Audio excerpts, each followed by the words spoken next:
la rupture officielle de mon appartenance à l'organisation IRA.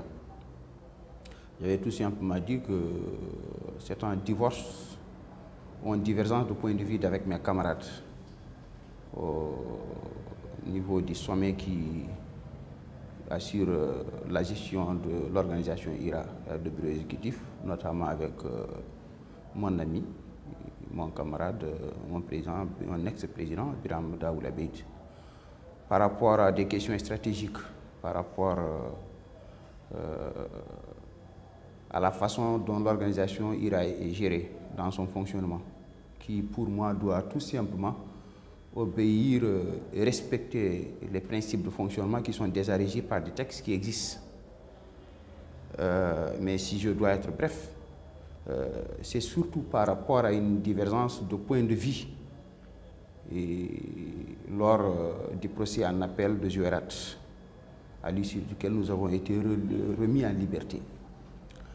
Alors qu'à la veille du procès, quand il était question de participer ou de ne pas participer, le président Biram Daoula avait opté pour le boycott du procès en appel de Juerat.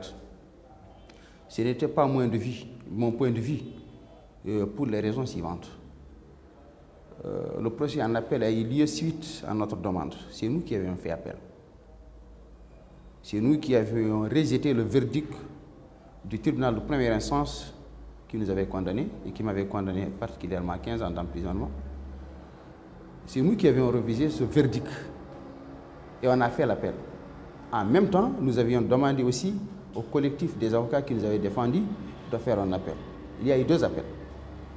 Et je pense que nous avions fait l'appel dans la perspective de voir l'organisation du procès en appel, puisque nous n'avons pas reconnu le verdict. Si tel est le cas, voilà maintenant que le procès doit avoir lieu, on le boycotte, ça n'a pas de sens. Nous n'avons pas été conséquents par rapport à nous-mêmes, la première chose.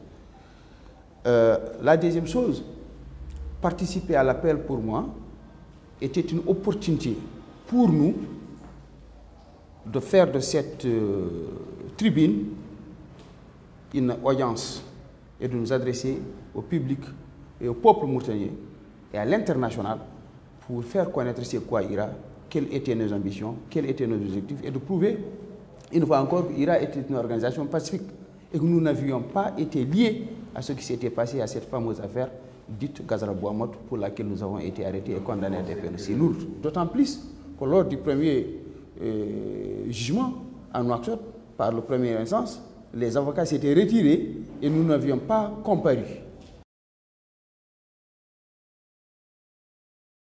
Non, mais non, si c'est contraire à ce que je suis en train de dire ici. Je dis que nous avions saisi l'opportunité de prouver notre innocence. Celui qui prouve son innocence est en train de rétablir les faits qui indiquent qu'il n'a pas été lié par rapport à ces affaires. Et c'est ça ce qui a été fait. Aucune preuve de culpabilité n'a pu être retenue contre nous. Je ne connais pas ce deal auquel vous faites allusion, mais je peux me prononcer par rapport à ce qui me concerne moi. Et c'est ce que j'ai dit. Il y a eu différents points de vue stratégiques sur une question fondamentale. Puisque j'avais pensé que l'IRA devrait avoir ou devrait se fixer comme premier objectif à la suite de notre arrestation, c'est de nous faire libérer. Alors, appeler au boycott consiste à nous maintenir en prison.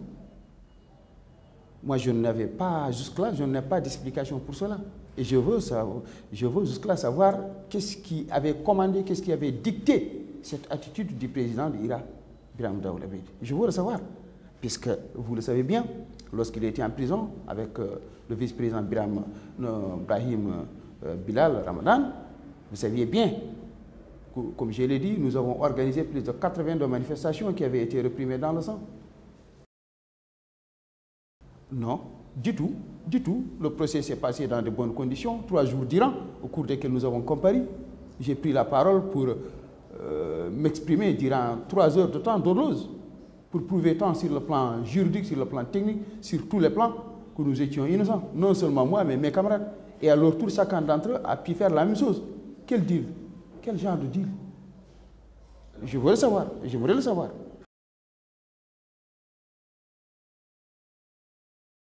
Prouve effectivement qu'il s'agit de politique, et j'ai tenu à préciser d'ailleurs, entre autres, parmi les raisons pour lesquelles j'ai décidé de quitter IRA, au-delà des divergences de points de vue relatives à la stratégie qui doit sous-tendre la ligne politique, j'ai dit qu'il est temps que je décline clairement mes ambitions qui sont plutôt relatives à l'ordre politique que la lutte pour les droits de l'homme.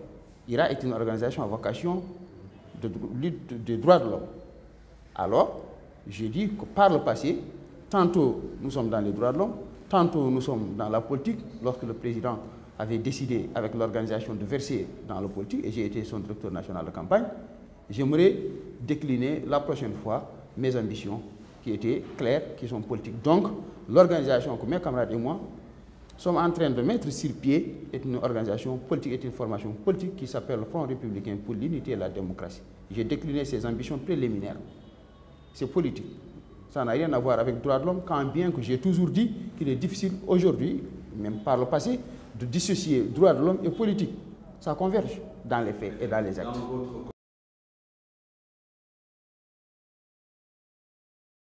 Ce n'était pas important, ce n'était pas l'objectif de la conférence de presse. L'objectif de la conférence de presse, puisque 3 mois durant, après notre sortie de la prison, il y a eu beaucoup d'équivoques, il y a eu beaucoup de diffamations, beaucoup d'accusations de la part des personnes de mauvaise foi qui avaient été faites contre moi.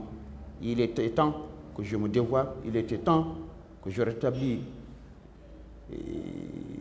la vérité, il était temps que je prononce ma rupture officielle, puisque, comme vous le savez, je n'appartenais plus à l'instance dirigeante de IRA, où j'étais vice-président. Donc, je finis. Donc, l'objectif de la conférence était de parler de moi, modestement de ma personne, dans un premier temps.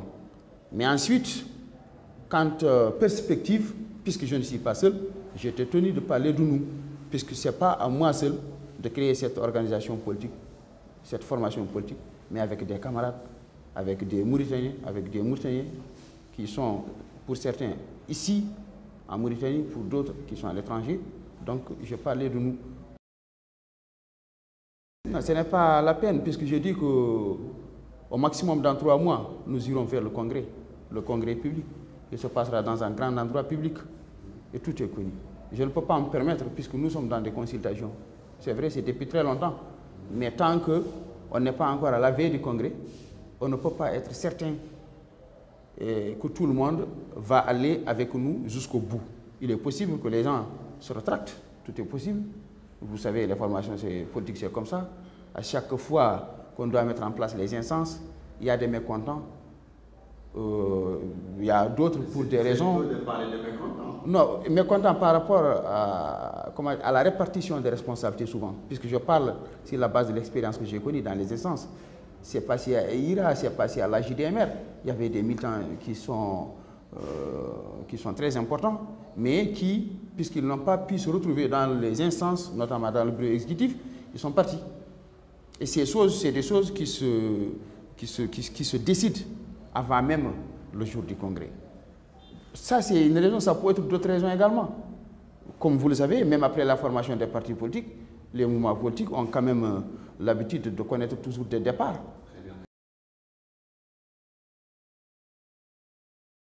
J'ai indiqué clairement qu'il y a des problèmes que je qualifie de fléaux, sans la résolution desquels il n'est pas possible de construire l'unité nationale, il n'est pas possible de prétendre à la construction d'un état de droit. Et les points que j'ai cités, j'ai parlé de passé alimentaire, j'ai parlé de l'esclavage, qui est ce crime abominable, j'ai parlé de problème de l'enrôlement, j'ai parlé de problème de la question foncière, j'ai parlé de problème du découpage électoral, et je voudrais savoir, à moi de poser la question maintenant, quel est le parti politique d'opposition qui est allé au-delà dans le cadre de ces dénonciations de ces points que j'ai invoqués. On partit d'une formation politique qui invoque ces points et qui oblige l'État à reconnaître ces points sans lesquels il n'est pas possible de créer cet idéal autour de la Mauritanie paisible. Nous sommes dans l'opposition et c'est très clair, mais une opposition responsable, une opposition qui accepte le dialogue, qui accepte le consensus, puisqu'il n'est pas possible de faire quelque chose si toutefois nous refusons à toute offre, si nous refusons à toute main tendue. Cela n'est pas possible. J'ai décliné clairement que notre formation, le Front National, est un parti qui côtoie toutes les forces vives de la Mauritanie en vue de créer un état de droit à la suite de la réalisation de cette unité nationale tant attendue.